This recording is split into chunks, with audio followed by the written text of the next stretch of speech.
प्यारे बच्चों, आपके बीच हम लेकर आए हैं एनटीपीसी 2025 का ग्रेजुएट लेवल का टोटल 4700 सेट का सॉल्यूशन। ठीक है, बारी बारी से हम देखेंगे। यहाँ पे पहले सेट 1 में देखते हैं जो आपको आया हुआ है 5 जून 2025 शिफ्ट 1 का क्वेश्चन।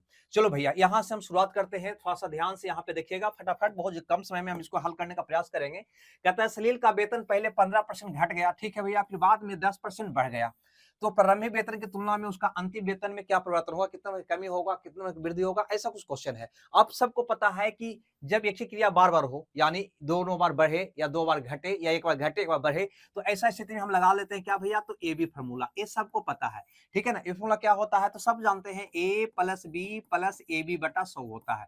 बस यही तो होता है अंतिम परिवर्तन, है ना। अब यहाँ देखो, पहले क्या किया तो कहा कि 15% घट गया, ठीक है भैया, फिर क्या हुआ तो 10% बढ़ गया भैया, तो प्लस 10 कर दो, फिर ये दोनों को गुना करो, माइनस प्लस माइनस, 15 दहा को 150, 150 बटा 100 करोगे तो आ जाएगा 1.50 आएगा ना। बस इसको हल कर दीजिए, कितना होगा तो 15 में से 10 गया, माइनस का 5, माइनस 5 है 1, माइनस 6.5, माइनस 6.5% का मतलब हुआ, माइनस डिनोट कर रहा है कि कमी हुआ, यानी 6.5% की कमी हुआ, यानी सी ऑप्शन आपका क्या होगा, सही होगा। चलो आगे देखते हैं यहाँ पे वाला क्वेश्चन को। कहता है कि प्रथम 14 पूर्ण संख्याओं का भैया हमको औसत बता दो।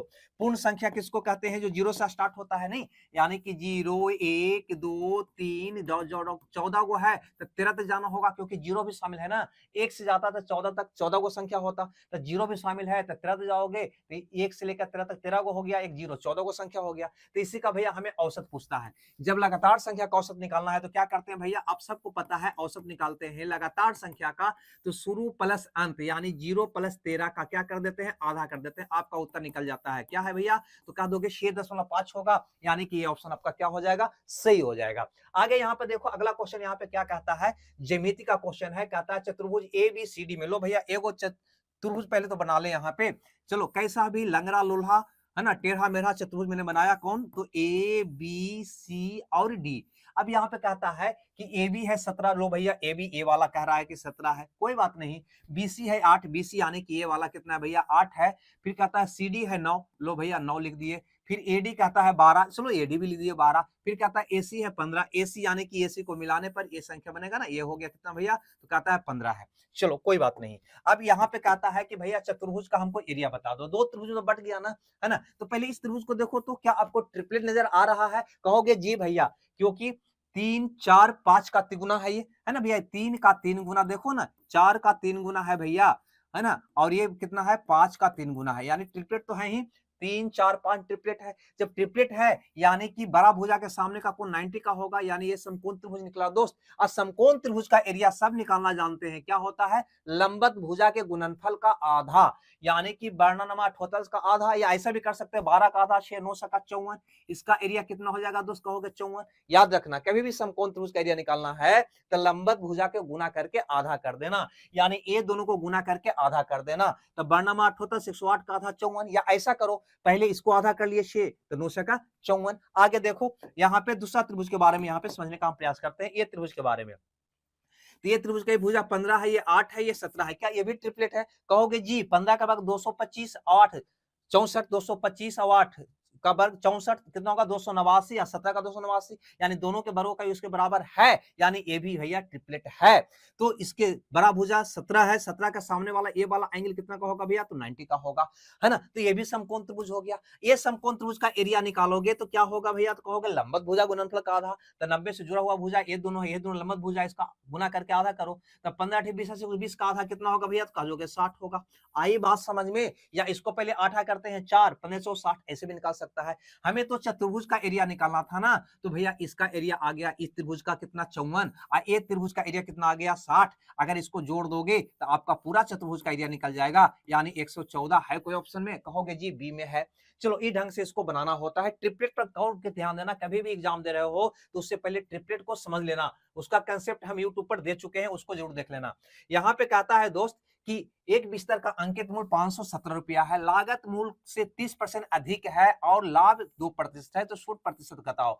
एक बताओ, प्रतिशत में हमको छूट निकालना है, तो ये डाटा से क्या काम, ये डाटा को भैया बिल्कुल छोड़ दो, है ना, इससे कोई मतलब ही नहीं है। लागत मूल्य से 30% अधिक है, यानी कहने का मतलब ये हुआ कि लागत मूल्य दोस्त अगर आपका 100 है, तो इसका जो अंकित मूल्य दे रखा है ना ये वाला, वो 30% ज्यादा है, तो 100 से 30 ज्यादा यानी कि 130 है। और विक्रय मूल्य के बारे में सोचो तो कहता है 2% का लाभ है, लाभ हमेशा क्रय मूल्य पर होता है ना, यानी 100 का सामान 2 रुपया बढ़ाकर बेचा, यानी 102 में बेचा, यानी कि विक्रय मूल्य कितना है, 102 है।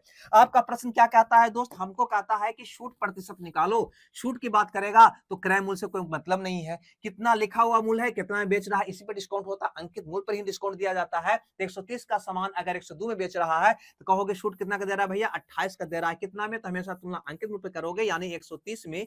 अतः प्रतिशत निकालना है तो 100% से गुना कर दो, बस आपका आंसर आ जाएगा। यही हमारा क्या होगा, छूट होगा। काट कुट कर दो, आपका उत्तर आ जाएगा, है ना। 280, 13 दूनी 26, है ना, 13 दूनी क्या होगा भैया, तो 26 हो जाएगा। 26 यानी कि 2 पर 0 20, है ना, फिर एक बार जाएगा, यानी 21 के लगभग आपका मान आएगा। ए नहीं, ए नहीं, ए नहीं, ए वाला उत्तर आपका सही होगा। आगे की कैलकुलेशन करने से क्या फायदा, मेरा उत्तर ही तो निकालना है। एग्जाम में हमेशा, है ना, 1 सेकंड भी बचता है भैया, तो उसको बचाने का प्रयास करोगे, ठीक है। आगे देखो यहाँ पे कहता है राहुल की उम्र उसकी बेटी की उम्र का 3 गुना है। लो भैया, राहुल का उम्र उसकी बेटी की उम्र का 3 गुना कह रहा है ना, तो बेटी का उम्र को अगर हम x मान लेते हैं, ठीक है भैया, तो राहुल का उम्र कितना होगा, तो कह दोगे 3x हो जाएगा।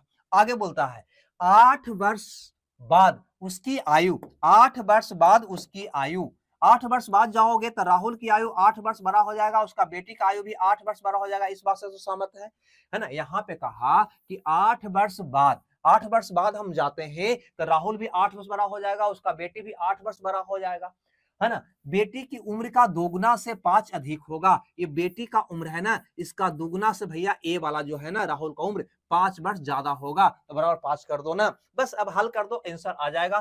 तो कहोगे यहाँ पे दोस्त कि 3x + 8 माइनस, है ना, यहाँ पे 2 से गुना करते हुए जाना है ना, तो चलो 2 से गुना हुआ करते जाते हैं, 2x, है ना, माइनस 8 दूनी 16, अब बराबर का हो जाएगा 5। हल करो तो ये आ जाएगा x बराबर आ जाएगा माइनस और हो जाएगा 13, यानी x का मान 13 आ गया। हमसे क्या पूछता है दोस्त, हमसे पूछता है कि भैया राहुल का उम्र बता दो, राहुल का वर्तमान उम्र, तो राहुल का उम्र तो यही माना है ना 3x, तो कितना होगा, x का मान 13, तो 3x का मान कितना हो जाएगा 39, है ना। 39 वर्ष भैया राहुल का उम्र होगा, जो ऑप्शन डी में है। चलो अगर बढ़िया लगता है तो लाइक शेयर भैया करते जाना, है ना, मजा आने वाला है। अब यहाँ पे देखो तो ये वाला सरलीकरण का मान है ना, सिम्प्लीफिकेशन का इजी से इजी क्वेश्चन भी पूछता है, टफ से टफ भी पूछता है, सबको देखना है। यहाँ पे देखो इसको हल करने के लिए सबका इकाई अंक देखो 9 7 2 1 अलग अलग है, तो कुछ नहीं सोचो, इकाई अंक पे काम कर लोगे।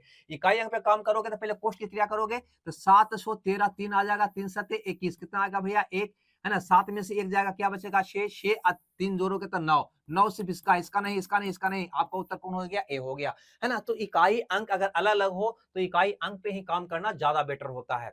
चलो अगला क्वेश्चन यहाँ पे देखते हैं, कहता है एक व्यक्ति को 7 घंटे में 519 किलोमीटर की दूरी जाना है। लो भैया समय है 7 घंटा और जाना कितना है 519 किलोमीटर, ठीक है 519 किलोमीटर। आगे बोलता है कि इस दूरी को 2/3 भाग 5/7 समय में, 2/3 यानी 2/3 दूरी 5/7 समय में तय करता है, तो शेष दूरी शेष समय में तय करने के लिए, है ना, उसकी गति क्या होनी चाहिए। यानी आपसे दोस्त यहाँ पे चाल पूछता है, चाल बराबर सबको पता है एक ही फॉर्मूला तो होता है, दूरी बटा समय, ठीक है ना। तो यहाँ पे शेष दूरी की बात किया है और शेष समय की बात किया, तो शेष दूरी लो ना, तो टोटल दूरी तो था 519, लो भैया, तो 519, शेष दूरी बच कितना रहा है, तो कहता है 2/3 तो तय कर लिया है, 2/3 यानी कि 2/3 तो तय कर लिया है, तो बचा कितना भैया, तो कहोगे 1/3, इसका 1/3 शेष दूरी बच रहा है, ये शेष दूरी हो गया, बटा शेष समय लोगे, है ना। तो टोटल समय अगर 7 घंटा का था, 7 घंटा का था, है ना, 7 घंटा का था, 7 घंटा में 5/7 समय तो यूज कर लिया है, यानी कि 5/7 यूज कर लिया है एक में से, तो बचा कितना भैया, तो कहोगे 2/7, तो 7 घंटा का 2/7, है ना, शेष में बच रहा है उसके पास, बस यही तो हो गया शेष दूरी को तय करने का चाल शेष समय में। चलो भैया इसको हल करोगे तो कैसे करोगे, तो कहोगे 7 से 7 तो भैया कट जाएगा, है ना। यहाँ पे देखो ये 5 3 से कट जाएगा, 77 51 3 3 9, यानी आ जाएगा 173/2, लो लिख देते हैं आपके लिए, 173/2 करोगे दोस्त, कहोगे 8 दूनी का 16, है ना, 6 दूनी 12, 5 दूनी 10, यानी कि 86.5 जो ऑप्शन ए में है ना। बस इस ढंग से आपका हल करना है। ध्यान से समझना, 2/3 अगर वो दूरी तय कर लिया है तो हमेशा भी इनका कैलकुलेशन 1 पर करते हैं, 1 पर, यानी पूरा दूरी अगर 1 था तो उसमें से 2/3 यूज कर लिया तो बचा कितना, तो 1/3। बात आ रही है समझ में। उसी ढंग से 5/7 समय यूज किया, यानी कि पूरा समय अगर 1 था तो उसमें से 5/7 यूज कर लिया तो बचा कितना भैया, तो 2/7। किसका, तो टोटल समय का, कि किसका, तो टोटल दूरी का। ये बात को ध्यान देना। आगे चलते हैं अगले क्वेश्चन में, यहां पे देखते हैं, है ना।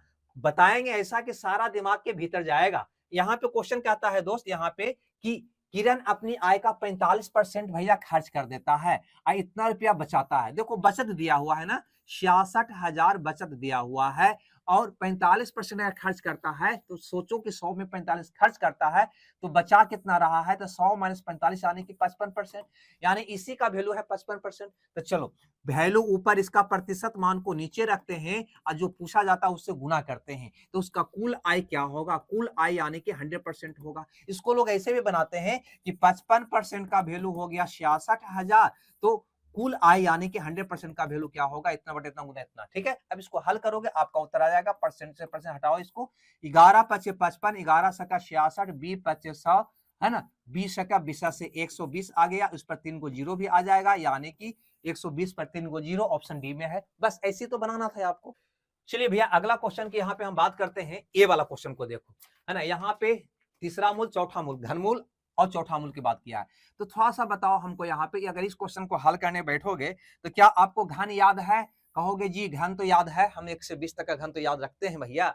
तो यहाँ पे कहता है 5832 का घनमूल यानी तीसरा मूल। 5832 किसका घन है, तो कहोगे 18 का, है ना। तो बस इसका मान कितना हो जाएगा, 18। ठीक है, अब यहाँ पे देखो ये चौथा मूल है, 1 2 3 4 को जीरो में से चौथा मूल निकालोगे तो 1 जीरो बचेगा, यानी कि 10 बचेगा। यहाँ तक कोई दिक्कत? अब यहाँ देखो क्या है भैया, तो 5/24 है और उसके बाद गुना 78 है। अब यहाँ पे इसको हल कर दो, बस आपका आंसर आ जाएगा, मजे में आ जाएगा। क्या करोगे, तो कहोगे 3 का 18, 4 का 24, 6 से कट गया दोनों। अब यहाँ पे देखो तो, है ना, 2 दूनी का 4, ठीक है भैया, और 39 दूनी, अब तो भैया नहीं कटेगा, नहीं कटेगा, तो गुना करो, 5 या 15, 15 नमा 35 से, बाकी आ गया 13 और 15 45, कितना आएगा भैया, तो 8 5 आएगा। अब बटा आ जाएगा 2 गुना 10, है ना। 10 से कुछ नहीं करो, पहले ये 2 से इसको भागा दे दो, तो कहोगे 29 दूनी 58, 2 दूनी 4, इतना बटा 10, है ना। 10 का मतलब 1 अंक इधर जाएगा, यानी कि 29.25 आपका प्रश्न का उत्तर होगा। ऑप्शन में कहीं नहीं है, ए भी नहीं, ए भी नहीं, ए भी नहीं, ए भी नहीं, लेकिन इसका सही उत्तर 29, है ना, 2500 का। अगर ऐसा ऑप्शन होता तो खैर हम मजबूरी में क्या करते, 21 में टिकट मार के हम चले आते, है ना, अपने अनुसार जो महत्तम मान होगा उसको मार के हम चले आते, लेकिन नहीं, वो गलत है। चलो कोई बात नहीं, अब कहां से टाइपिंग में गलती है या आपका क्वेश्चन ओरिजिनल क्वेश्चन में गलती है पता नहीं।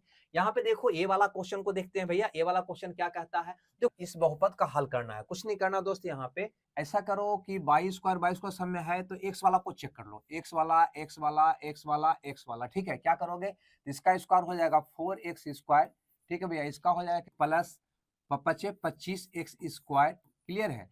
अब ये दोनों गुना करोगे तो क्या हो जाएगा, 2 दूनी 4x², बस इसी से आपका उत्तर निकल जाएगा। 4 और 4 8, 25 और 8 कितना होगा भैया, तो 8 5 13, यानी कि 33x², है ना, यानी x² वाला मान 33x², इसमें नहीं है, इसमें नहीं, इसमें नहीं, सिर्फ इसमें है, ये आपका उत्तर हुआ। बस ये ढंग से इसको बना लोगे। आगे बढ़ते हैं, चलो यहाँ पे देखो, यहाँ पे इस क्वेश्चन को कहता है कि वरुण और आशीष मिलकर किसी हॉल को 3 दिनों में रंग सकता है, ठीक है भैया। चलो यहाँ पे हम लिख लेते हैं, वरुण है और आशीष किसी हॉल को 3 दिन में रंग सकता है। वरुण अकेले 7 दिन में रंग सकता है, तो आशीष अकेले ऐसा 4 हॉल को, है ना, कितना दिन में रंगेगा, ये मेरा क्वेश्चन है। कोई बात नहीं, सबसे पहले कुल काम निकालो, यानी कि कुल हॉल कितना है, तो कहोगे 7 या 21 है भैया। अब इससे भागा दोगे तो ये फैंसी निकल जाएगा, कितना आएगा 7, ये आएगा कितना 3। अब देखो ये दोनों का फैंसी 7 है, इसका अकेले 3 है, तो इसका कितना बचा भैया, तो 7 में से 3 गया, कितना बचा 4, क्लियर है। हमसे यहाँ पे प्रश्न कहा था कि वरुण जो आशीष जो है ना, ऐसा ऐसा 4 हॉल को, ऐसा ऐसा 4 हॉल को कितना दिनों में कर देगा, है ना। तो 21 गुना 4, 4 गो हॉल है तो 4 से गुना कर दिया, कितना में कर देगा, तो भागा डेट, यानी कि 4 से, यानी कितना आ जाएगा भैया, तो 21 दिन आ जाएगा, जो आपका उत्तर होगा। कहने का मतलब है कि आशीष एक दिन में भैया 4 काम करता है ना, तो इतना काम कितना में कर देगा, तो इतना भागा 4 मैंने कर दिया। हमें लगता है ये बात भी आप समझ गए होंगे। बढ़ते हैं अगले क्वेश्चन यहाँ पे देखते हैं, ये वाला देखो, यहाँ पे कहता है कि दो समपूरक कोण, समपूरक कोण किसको कहते हैं, जब दो कोणों का योग भैया 180 डिग्री हो, समपूरक कहलाता है।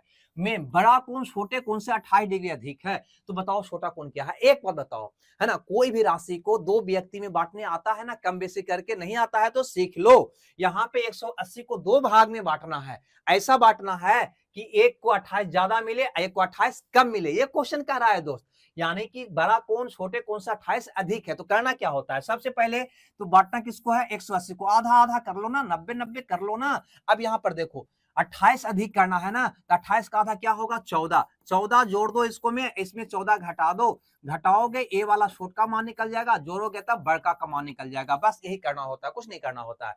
कितना होगा, 10 में से 6 गया, 4 गया 6, 8 में से गया 7, यानी कि 76 डिग्री। आपका प्रश्न का उत्तर होगा कि छोटा कोण का मान कितना है, 76 डिग्री। बड़ा कोण का मान पूछता है क्या होता है, 4, और 9 1 10, 104 डिग्री हो जाता है ना। तो कभी भी कोई राशि को दो व्यक्ति के बीच इस प्रकार बांटना हो कि एक को इतना ज्यादा मिले, तो कुछ नहीं करना, है ना। जो ज्यादा या कम की बात करेगा ना, उसका आधा आधा में जोड़ देना, घटा देना, आपका उत्तर आ जाएगा। हमें लगता है ये बात आप समझ गए होंगे, ज्यादा यहाँ पे समय व्यतीत करने से कोई फायदा है नहीं।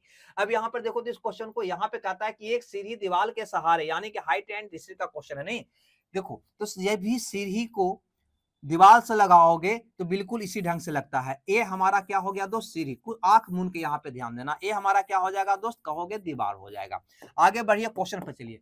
कहता है सीढ़ी दीवार के साथ इस पर टिकी हुई है कि क्षैतिज जमीन के साथ ठिट्टा कोण बनाता है। ये सीढ़ी जमीन ये हो गया, इसके साथ ठिट्टा कोण बनाता है, इस प्रकार बनाता है कि tan थीटा बराबर 15/8। tan बराबर क्या होता है दोस्त, कहोगे लंब बटा आधार होता है कि नहीं।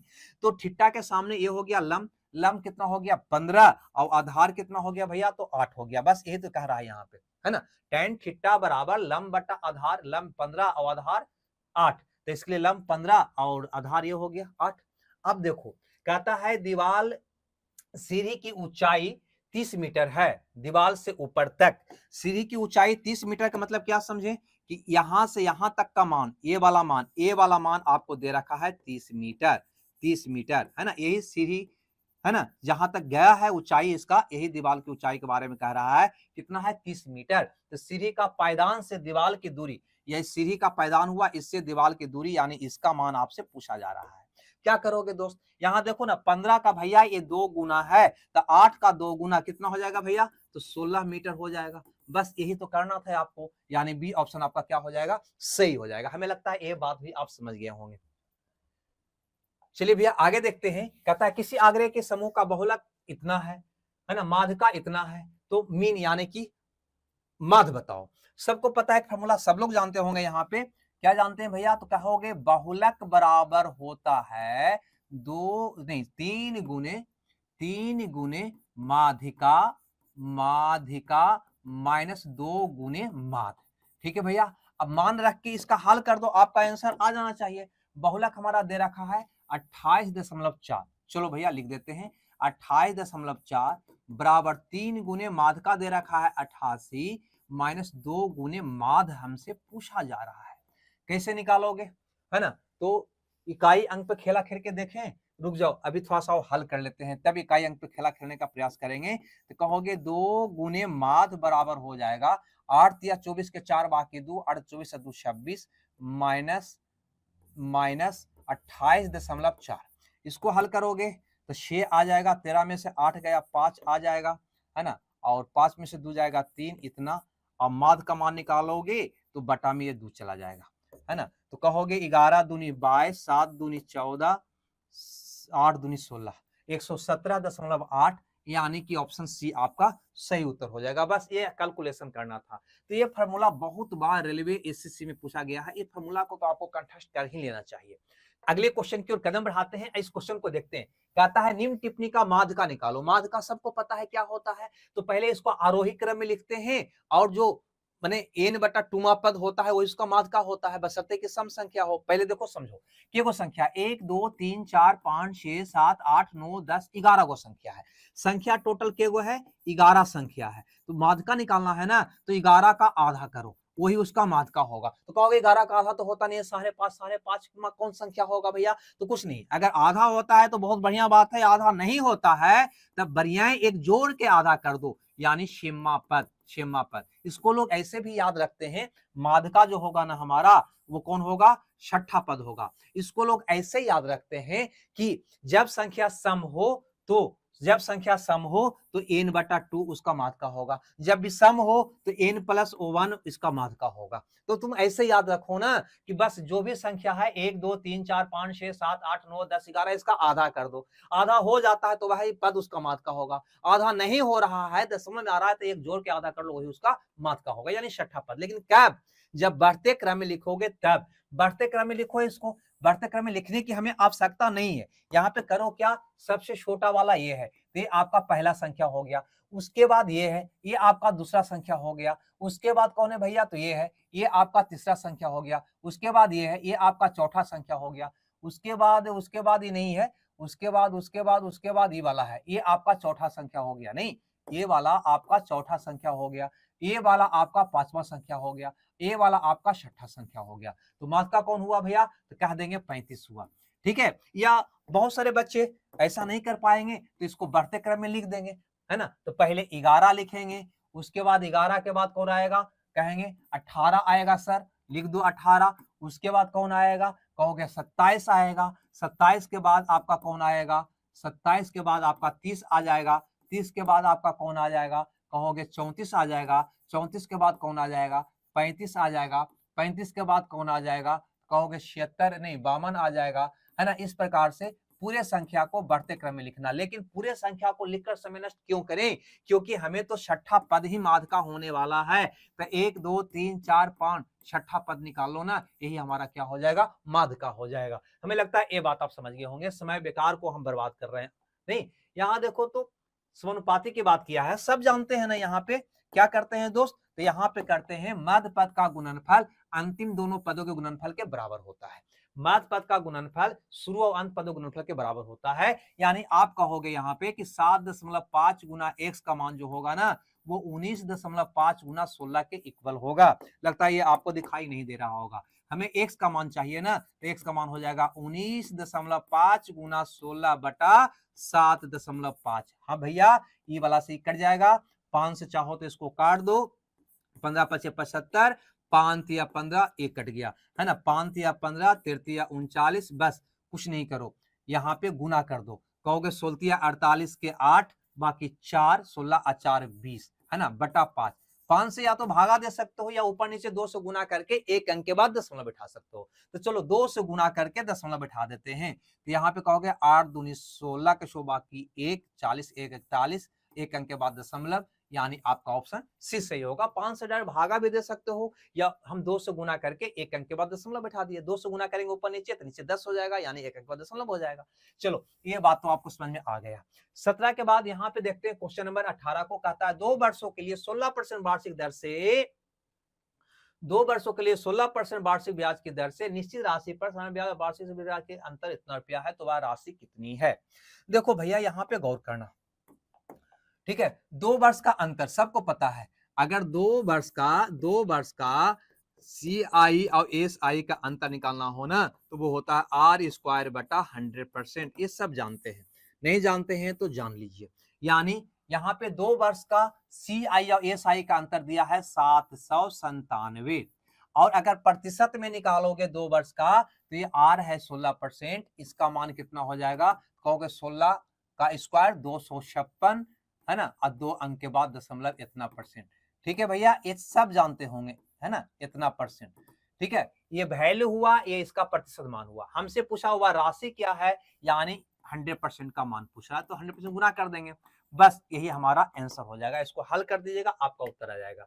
देखो परसेंट से परसेंट गया, 2 शून्य दे दो यहाँ पे, ओह, गुना 100 कर दो यहाँ पे, ये दशमलव हट जाएगा यहाँ पे। नहीं, अब इसको काटो, काटोगे कैसे भैया, काटने से बेहतर है ना, कि भागा दे देते हैं। चलो 7 9 7 पर 1 2 3 4 जीरो में, है ना, 256 से भागा देते हैं। 25 या 75 3 बार में जाएगा, 7 18 के 8 बाकी 1 76 हो जाएगा, है ना। 17 में से 8 गया 9, 8 में 6 गया 2, ये आ गया भैया 0 उतर गया। फिर एक बार जाएगा 256, 10 में से 6 गया 4, 8 में से 5 गया 3, ठीक है भैया, है ना। फिर एगो जीरो उतारो इस पर और फिर एक बार लगाओ 256। ठीक है, तो 10 में से 6 गया 4 आ जाएगा, 13 में से 5 गया 8 आ जाएगा, और क्या ये आएगा। फिर एगो जीरो उतारो ए वाला, फिर 3 बार जाएगा, नहीं 768 हो जाएगा। यहाँ पे भागा देना बहुत आसान है, 10 में से 8 गया 2, 13 में से 6 गया 7, 72 आ गया। फिर एगो जीरो उतारो, है ना, तो अब की बार यहाँ पे 3 बार तो जाएगा नहीं, 2 बार जाएगा, नहीं 25 या 75 ज्यादा होगा, है ना, 2 बार जाएगा, यानी लगभग ये उत्तर आएगा। अगर 31,132 की बात करें तो 31,113, 31,130, 31,137, 31,133, 32 से थोड़ा सा ज्यादा तो आ ही रहा है ना। चलो आपका उत्तर कौन हो जाएगा, डी हो जाएगा, लगभग मान में। तो ये वाला डाटा थोड़ा सा ज्यादा निकट निकट था और लगभग मान था, एक्यूरेट मान रहा होता, है ना, एक्यूरेट मान रहा होता तब इसको C9 से भी हम निकाल सकते थे, इकाई डिजिट से भी निकाल सकते थे, लेकिन यह एक्यूरेट मान नहीं दिया है ना। कहीं ना कहीं इसका मान दशमलव में आना है, दशमलव में आना है, दशमलव में आना है। ठीक है, तो इसको हल करने के अब सिवाय को दूसरा रास्ता मेरे पास नहीं था। हम बढ़ाते हैं, ए वाला क्वेश्चन को देखते हैं। कहता है एक द्विघात समीकरण ए वाला है, ठीक है भैया, और दूसरा द्विघात समीकरण ए वाला है, दोनों का मूल समान है, तो एक के का मान निकालो, के यानी कि बी वाला पद, ए वाला नहीं, के का मान निकालो। एक बताओ, दोनों का मूल समान है, मूल जब दोनों का समान है तो मूलों का योग भी समान होगा, दोनों का मूलों का गुणनफल भी समान होगा। अभी तो जानते हो ना कि मूलों का योग दोस्त होता है -b/a होता है, जानते हो ना। तो इसका अगर मूलों का योग निकालोगे तो क्या आएगा भैया, तो -b यानी कि -k/a यानी कि 2 आएगा। इसका मूलों का योग निकालोगे तो क्या आएगा, कहोगे -b यानी कि 4 है तो -4/a कितना है 3, तो 3, है ना। तो दोनों के मूलों का योग भी बराबर होना चाहिए। हल कर देंगे, मेरा उत्तर आ जाएगा, माइनस माइनस कट गया, ठीक है भैया, 2 को खाली उधर फेंक दो, तो के बराबर हो जाएगा 8/3, 8/3, ये मेरा उत्तर होगा। और भी बनाने का तरीका है, जब मूल समान है तो स्वाभाविक है कि x² x, है ना, इसका जो गुणांक होगा ना वो भी इक्वल होगा। यानी करना क्या था यहाँ पे, एक तरीका और हो सकता है, दूसरे क्वेश्चन टाइप से पूछेगा तो वहां लगाने में सुविधा होगा। तो कुछ नहीं करना तुम, है ना, ये 2 को आप चाहो तो यहाँ पे 3 बना देना है ना, ये 3 है ना, ये 2 को 3 बना दो। 3 बनाने के लिए क्या करोगे दोस्त, तो कहोगे 3 बनाने के लिए यहाँ पे 3/2 से गुना करना होगा, है ना। तो ये हो जाएगा 3x² और प्लस ये हो जाएगा 3/2kx, और ये हो जाएगा आपका 4×3 = 12 बराबर 0। अब ये दोनों को देखना, है ना, ये सेम है, ये सेम है, ये वाला कितना है 4x, ये वाला कितना है इतना है, तो x का गुणांक 4, x का गुणांक ये हो गया, तो लिखोगे 3k/2 बराबर कितना इसका गुणांक है 4, बस आपका उत्तर निकल जाएगा। तो k बराबर हो जाएगा 8/3, है ना। बस ऐसे भी आप करोगे तब भी आपका उत्तर आ जाएगा। ये आपका दूसरा तरीका हो जाएगा। कभी कभी क्वेश्चन कुछ अलग ढंग का देता है, ये तो मान है ना, कभी इक्वेशन के रूप में दे देगा, तो वहां पे ये वाला मान आपको बहुत काम करेगा। ठीक है, दोनों तरीका रखो, कोई बात नहीं है। आगे चलते हैं, यहाँ पे ए वाला क्वेश्चन को देख लेते हैं, क्वेश्चन नंबर 20 को। एक व्यापारी 6300 रुपये प्रति कीमत पर, 6300 रुपये प्रति कीमत पर 2 ट्रायल बेचता है, टायर, है ना। उस पे 5% का लाभ एक पर होता है, दूसरे पर 30% की हानि होती है। तो संपूर्ण लेन देन में उसको क्या हुआ, कितना का हानि हुआ, कितना का फायदा हुआ, ऐसा हानि लिखा हुआ है। कुछ नहीं करो यहाँ पे, पहला स्थिति में 5% का लाभ, 5% का लाभ का मतलब सबको पता है 5/100 यानी कि 1/20, है ना। 20 में खरीदा तो 1 रुपया का लाभ हुआ, ठीक है। यानी यहाँ पे देखो तो सीपी अगर 20 है, पहला वस्तु की बात कर रहे हो, तो उस पर 1 रुपया फायदा लेकर बेचा, यानी कि वो 21 रुपया में बेच दिया, ये कह रहा है ना। पहला वस्तु के लिए हुआ दोस्त, ये कौन वस्तु, पहला वस्तु, पहला के लिए। दूसरा की अगर बात करोगे तो उस पर 30% की हानि हुआ, यानी कि 30/100 यानी कि 3/10 का हानि हुआ। इसका मतलब क्या हुआ, ये लाभ हुआ था, है ना, यानी 20 में 1 रुपया का लाभ हुआ था, यानी 20 का सामान 21 में बेचा था, यहाँ पे हानि हुआ, यानी 10 रुपया में 3 रुपया का हानि हुआ। इसका मतलब हुआ कि 10 रुपया का सामान था, 3 रुपया के हानि पर बेचा, यानी 3 रुपया कम में बेचा, यानी 7 रुपया में उसको बेचा, है ना। तो दोनों स्थिति का विक्रय मूल्य क्या है, दोनों का बराबर है। यहाँ पे देखो प्रति कीमत पर 2 टायर बेचता है, इतना रुपये पहला भी, इतना रुपया में दूसरा भी बेचता है, यानी दोनों का विक्रय मूल्य समान है। तो विक्रय मूल्य को इक्वल कर लो ना, इक्वल करने के लिए यहाँ पे 3 से गुना कर दो, बस हो जाएगा। क्या आएगा भैया, तो कहोगे 30 आ जाएगा, ये 21 आ जाएगा। यहाँ से टोटल विक्रय मूल्य कितना हो गया, और टोटल क्रय मूल्य, तो कहोगे क्रय मूल्य टोटल 50 हो गया, विक्रय मूल्य टोटल 42 हो गया। अब आप ही बताओ, यहाँ पे नहीं कहोगे क्या कि 50 का सामान, टोटल 50 का सामान 42 में बेच रहा है भैया, तो उसको हानि हुआ है कितना का, तो कहोगे 8 का, नहीं 8 का। तो 50 का, तो 50 में 8 का हानि, अतः 100 में कितना का हुआ, यानी 16% का हानि हुआ। ये आपका प्रश्न का उत्तर हुआ। और ये क्या करना इतना जरूरी था? नहीं, देखो 50 यहाँ पे 42 आया, थोड़ा सा ऊपर करो इसको, थोड़ा सा ऊपर करोगे तो और मजा आ जाएगा। इसमें 2 से गुना कर दो तो, है ना, इसमें अगर तुम 2 से गुना कर दोगे तो ये कितना हो जाएगा, 100, ये कितना हो जाएगा, 84 हो जाएगा। बस 100 का सामान 84 में बेचा तो कितना का हानि हुआ, सीधे निकल जाएगा आपको, है ना। कहोगे 16 का हानि हुआ, 100 में हानि हुआ तो 16% का हानि हुआ, है ना। क्रय मूल्य को 100 बना लोगे तो अपने आप प्रतिशत हानि निकल जाएगा। अब ये डाटा से हमें कोई लेना देना नहीं रहा, है ना। प्रतिशत दिया हुआ है, प्रतिशत पूछ रहा है, तो डाटा से हमें कोई मतलब नहीं, उसे बस इतना ही मतलब था कि दोनों का विक्रय मूल्य क्या है, बराबर है। चलो आगे कदम बढ़ाते हैं अगले क्वेश्चन की ओर। कदम बढ़ाते हैं, कहता है कि 3/8 1/8 इतना इतना को जोड़ना है। करना क्या है, सबसे पहले तो इसको काट के 8 बनाओ, इसको काट के 2.5, 2 से दोनों को काट दो। क्यों भैया, ताकि सबका हर समान हो जाए, और फिर इसका एलसीएम ले लो, है ना। तो 3 है 1 4, 4 और 2 6 और 2 8.5 होगा, क्या कहोगे जी, माइनस, है ना, 2 है ना, तो 8 दूनी 16 हो जाएगा।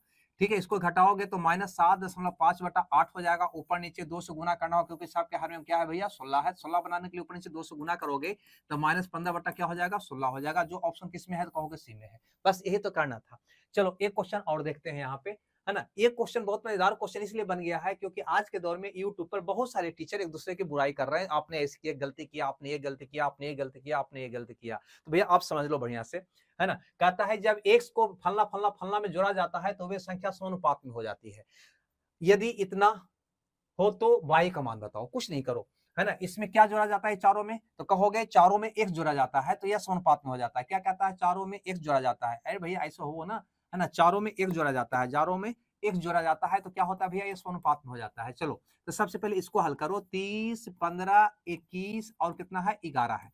कहता है इसमें x को जोड़ा जाता है, समानुपात में हो जाता है। तुम पता करो इसमें क्या जोड़े कि समानुपात में हो जाए। इसका तरीका मैंने आपको बताया है। क्या करना है, ए दोनों का अंतर, ए दोनों का अंतर, यानी इसमें सी घटाओ, इसमें सी घटाओ, या इसमें सी घटाओ तो इसमें सी घटाओ। ध्यान देना, क्या बारीकी से मेथड को समझना।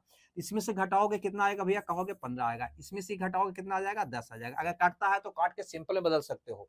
तो देखो 5 से कट रहा है, 3 5 15 और 2 5 10। बस अब क्या करना है, यहाँ पे ध्यान से समझना, यहीं पे आपका, है ना, यहाँ से अगर इसमें गुना करो ई वाला पद में, है ना, यहाँ से गिरा रहा है ना, ये दोनों पद अलग है, ये दोनों पद अलग है, तो इसमें से इसमें गुना करो, एक कितिया 63, है ना, माइनस, तो इस पहला वाला में किया, ये दोनों के पहला पद में, तो इससे इसका पहला पद में करो, क्या होगा, 30 दूनी 60, है ना। अब बटा में ई में से ई घटाया, है ना, 63 में से 60 घटाया, अरे इक्कीतिया 63 और 3 दूनी 60, इसमें 60 घटाया ना, तो इसमें से घटाया, तो इसमें से घटाओ, 2 में से 3 घटाओ, 2 में से 3 घटाओ, कितना आएगा भैया, तो कहा दोगे 3 बटा -1, यानी कि माइनस का 3 आएगा। यानी यही आपका x का मान हुआ। क्या जोड़ा जाए, तो -3 जोड़ा जाए, क्या जोड़ा जाए, तो -3 जोड़ा जाए। यहाँ पे कहा था x जोड़ा जाए, ठीक है, तो x का मान तो निकल गया। अब यहाँ पे x का मान पुट करके क्या y का मान नहीं निकालोगे, कहोगे जी, -3 पुट करोगे, आ जाएगा -18, है ना, अनुपात 22, स्वानुपात 22, और अनुपात -3 करोगे तो ये हो जाएगा -18 हो जाएगा। ये दोनों का गुणनफल, ये दोनों गुणनफल के बराबर होता है, सब जानते हो। तो कह दो कि 22 स्क्वायर बराबर -18 गुने 18, है ना, यानी 18 गुने 18 भी कह सकते हैं। तो 22 का मान क्या होगा, 18 होगा। क्या इसमें दिक्कत था, ये इतना आप लोग, है ना, एक दूसरे टीचर पर कीचड़ उठाए। बनाने का तरीका तो बहुत सिंपल है भैया, है ना। चलो आगे बढ़ते हैं अगले क्वेश्चन में। क्वेश्चन को यहाँ पे देखते हैं। कहता है यदि दो संख्याओं का अनुपात 5:3 हो, उसका लासा मासा का गुणनफल 135, तो उसके लासा मासा के व्युत्क्रमों का भैया हमको योग बता दो। अगर यहाँ पे व्युत्क्रमों का योग निकालना है तो लासा का व्युत्क्रम होगा 1 बटा लासा, मासा का व्युत्क्रम होगा 1 बटा मासा, है ना। इसी का योग निकालना है तो क्या होगा, लासा प्लस मासा बटा लासा गुने मासा, यही ना होगा।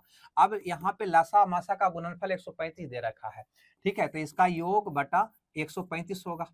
ठीक है भैया, यहीं से चाहो तो आपका उत्तर निकल जाएगा, करना कुछ नहीं है। 135 को काटने के बाद ही नीचे वाला यहाँ पे मान आया होगा, ठीक है ना। ये निचला मान जो हर है ना सबका ऑप्शन का, वो 135 को काटने के बाद ही आया होगा। तो देखो 45 दिया तो 135 होता है। क्या 85 को दुगना तिगुना कुछ भी करोगे 135 आएगा, कहोगे नहीं।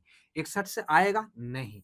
73 से आएगा, नहीं। आपका उत्तर कौन हो जाएगा, ए हो जाएगा। बस इसी का ये फैक्टर होना चाहिए हर में। अब अगर बाई चांस ऐसा स्थिति नहीं होता, दो को फैक्टर मिल जाता, तब क्या करता, गौर से यहाँ पे समझो। बनाने का तरीका भी हमारे पास होनी चाहिए। अब यहाँ पे देखो, हल कर लेते यहाँ पे, है ना। दो संख्या का अनुपात दे रखा है 5:3, तो यहां से अगर तुम लासा निकालोगे दोस्त अनुपात के रूप में तो कहोगे 5 तिया का 15 हो जाएगा। मासा निकालोगे ना तो यहाँ पे 5 3 का मासा अनुपातिक 1 होगा, है ना। यहाँ पे क्या दिया है, गुणनफल। क्या दिया है, गुणनफल।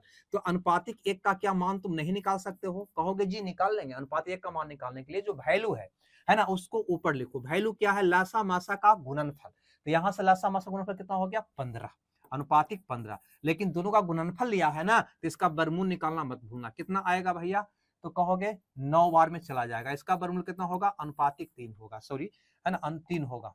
इसका मान कितना होगा भैया, 3 होगा। कितना होगा, 3 होगा। अनुपात 1 का वैल्यू कितना आ गया, 3।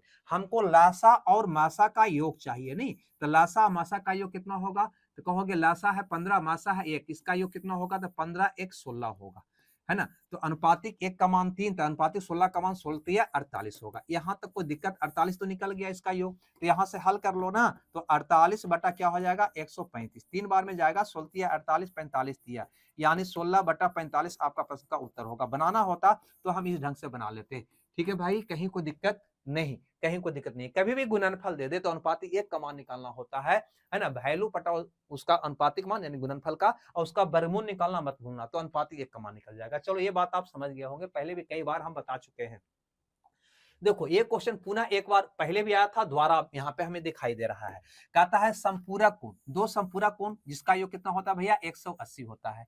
बड़ा कोण छोटे कोण से 50 अधिक है। करना क्या है, बता चुके हैं, है ना। तो 180 का दोनों को निकालना है ना, तो 90 90 पहले कर लो भैया, आधा आधा में पहले बांट दिए।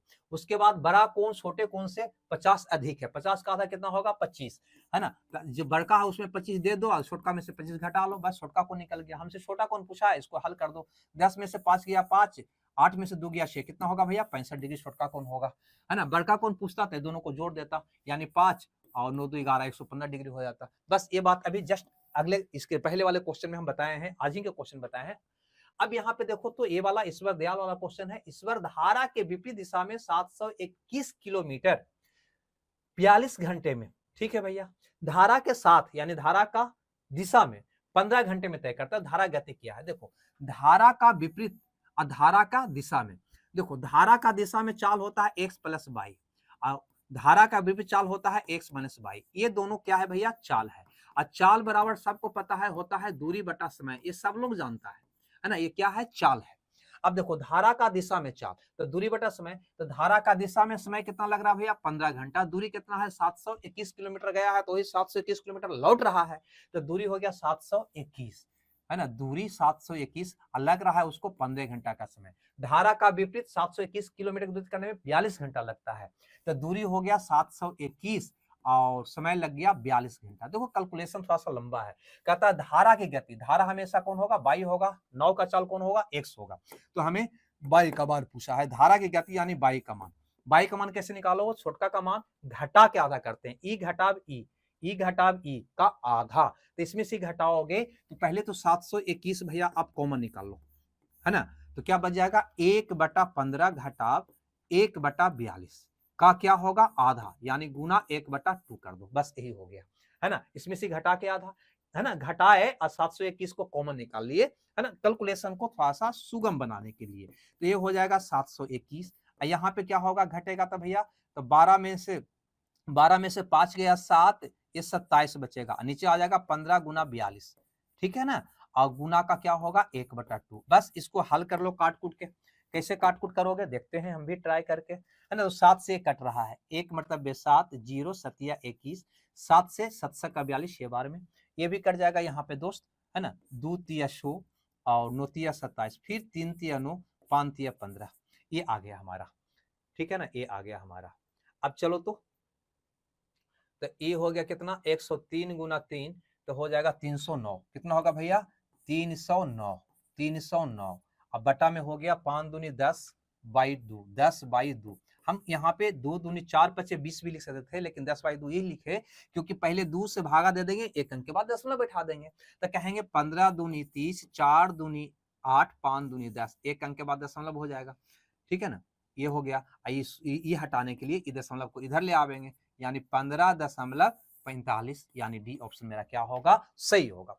पहले 2 से भागा देकर दशमलव को एक अंक और आगे बढ़ा दिए, है ना। आगे देखो 25 के बाद क्वेश्चन नंबर 26 को ये क्या कहता है, कि 30 विद्यार्थियों के कक्षा में परीक्षा, 12 विद्यार्थियों का औसत स्कोर 60 है, शेष का 62, तो कक्षा का औसत क्या है? बेसिक से भी बना सकते हो, शॉर्ट से बना सकते हो, बेसिक को आसान है ना। 12 विद्यार्थी का औसत अगर 60 है तो 12 विद्यार्थी का योग कितना होगा? 12 गुने 60, है ना, प्लस शेष कितना बचे भैया? 18। 18 विद्यार्थी का औसत 62 है तो 18 का योग कितना होगा? 18 गुना 62, तो समय औसत गुना संख्या सब जानता है।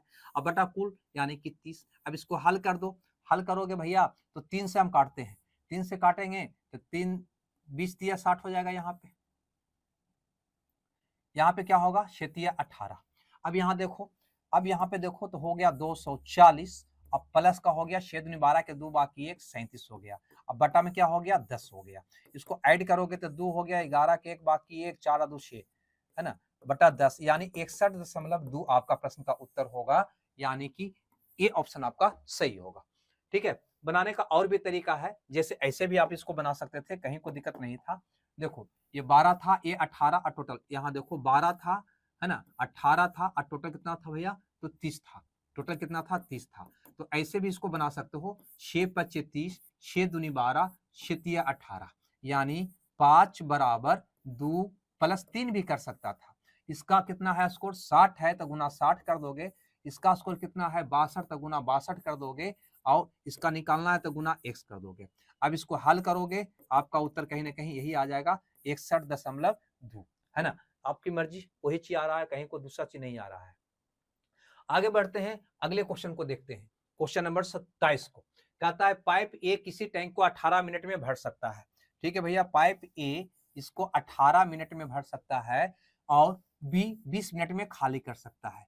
बी जो है 20 मिनट में क्या कर सकता है? खाली कर सकता है।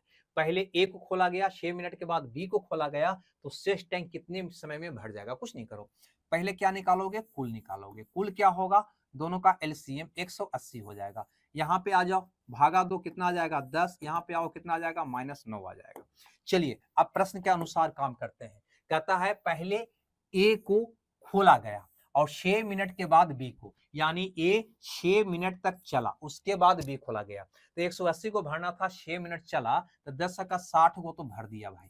बचा कितना? तो 120 को शेष बच गया, उसके बाद बी भी खुल गया। जब बी खुला होगा तो दोनों मिलके भरना स्टार्ट कर रहा होगा, तो 10 में से 9 गया 1, पर घंटा 1, सॉरी पर मिनट 1 टंकी भर रहा होगा। अब भरना कितना है? 120, तो शेष 120 को भरने में कितना समय लगा होगा? तो 120 बटा 1 यानी कि 120 मिनट का समय लगा होगा। 120 मिनट का, यानी कि ये ऑप्शन आपका क्या होगा? सही होगा। हमें लगता है ये बात भी आप समझ गए होंगे। देखो तो 27 के बाद क्वेश्चन नंबर 28 को, इसको क्यों छोड़िएगा भाई?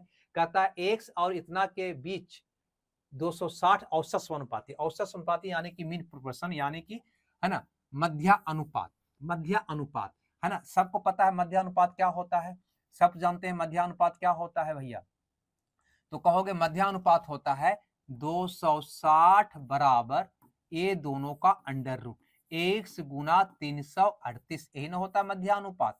देखो ए और बी का मध्य अनुपात होता है under root a b, under root a b, ठीक है ना। तो ए दोनों का मध्य अनुपात निकालोगे तो ए दोनों गुणनफल का अंडर रूट होगा, और ये मध्य अनुपात दिया हुआ कितना? 260। अब दोनों ओर वर्ग करोगे तो हो जाएगा 260 गुना 260 बराबर x गुना का 338। ठीक है भैया, तो x का मान निकालना है, कहोगे 260 गुना 260, अब बटा में हो जाएगा 338। कटता है तो काट दो, है ना। कैसे काटोगे? तो देखो 13 से, 13 दूनी 26, ये भी 13 से कट जाएगा, 13 दूनी 26, 13 का 78, 26 दहाको 1 कट जाएगा, यानी 200 आ जाएगा। x का मान कितना आ जाएगा दोस्त? 200 आ जाएगा। ऑप्शन में कोई में है? कहोगे जी ऑप्शन ए में है, तो ये मेरा सही उत्तर होगा। आगे बढ़ते हैं और देखते हैं अगला क्वेश्चन ए वाला। ये क्या कहता है भाई? कहता है 1200 रुपया की राशि 2280 रुपया हो जाती है 4% वार्षिक ब्याज की दर पर, कितने वर्षों में ऐसा होगा? यानी कितने वर्षों में 1200 रुपया 1280 रुपया हो जाएगा 4% की दर से। सबसे पहले ये बताओ हमको कि 4% की दर से एक वर्ष का कितना का भैया? एक वर्ष का अगर हम ब्याज निकालें, एसआई निकालें तो क्या होगा? तो कहोगे 1200 का 4%, यानी वर्षों के 48 रुपया होगा। कितना होगा एक वर्ष का ब्याज? 48 रुपया। यहाँ पर टोटल ब्याज देखो तो कितना हुआ है ना। यहाँ पे अगर मैं कहूं आपसे कि टोटल ब्याज कितना है भैया, तो कहोगे इसमें हटा दो, तो कहोगे है ना 80 हो जाएगा, 0 हो जाएगा, 1080 रुपया हो जाएगा। आप ही बताओ ना कि तुमने टोटल ब्याज लिया 1080 रुपया, जबकि एक वर्ष में आपको होता था 48 रुपया, तो 48 रुपया प्रति वर्ष के हिसाब से कितना वर्ष का ब्याज लिया होगा 1080 रुपया भाई, यानी कि भागा दे देना है।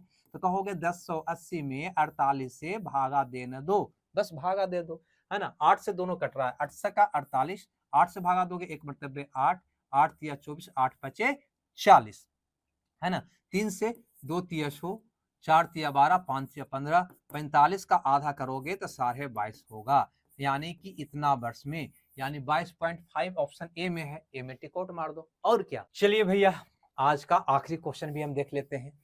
कहता है एक विक्रेता ने 1 रुपया में 7 नींबू खरीदता है, यानी कि 7 नींबू का क्रय मूल्य कितना हो गया 1 रुपया, और 75% लाभ पर बेचता है। 75% का मतलब 3/4, है ना, ये तो सब जानते हैं, यानी 4 रुपया में 3 रुपया का फायदा, यानी कि इसका होल वैल्यू निकालोगे ना तो आ जाएगा 7/4 रुपया, इतना में क्या कर रहा है वो बेच रहा है। ठीक है, तो ऐसा कह सकते हो क्या, यहाँ पे 7 नींबू की बात किया है, तो 7 नींबू का विक्रय मूल्य क्या हो गया, कहोगे क्रय मूल्य तो 1 था भैया, है ना, इसमें होल में सीधा गुना कर दो, यानी कि 7/4 से गुना कर दो, बस हो गया, यानी 7/4 रुपया हो गया, एक निकल गया 7 नींबू का विक्रय मूल्य। हमसे पूछता है कि 1 रुपया में कितना नींबू बेचता है, 1 रुपया में कितना नींबू बेचता है, तो तुम नहीं कह दोगे कि 7/4 रुपया में बेच रहा है भैया 7 नींबू, कितना 7 नींबू, तो 1 रुपया में के नींबू बेचेगा, कहोगे 7/7/4 नींबू, कहोगे कि नहीं कहोगे, 7 से 7 कट गया, कितना आ गया भैया, कह देंगे 4 नींबू। बस यही मेरा प्रश्न का उत्तर हो गया, बी ऑप्शन हमारा क्या हो गया, सही हो गया। चलिए तो अब हम बात करेंगे, है ना, एनटीपीसी शिफ्ट 1 का 5 जून 2025 के शिफ्ट 2 का क्वेश्चन का इसी समय में कल के क्लास में। ठीक है भैया, तो जब तक आप खुश रहिए, मगन रहिए, और इसका पीडीएफ टेलीग्राम चैनल पर हम भेज देंगे, जहां से आप इसको डाउनलोड कर लीजिएगा, है ना। हमें दीजिए विदा, ओके बाय बाय।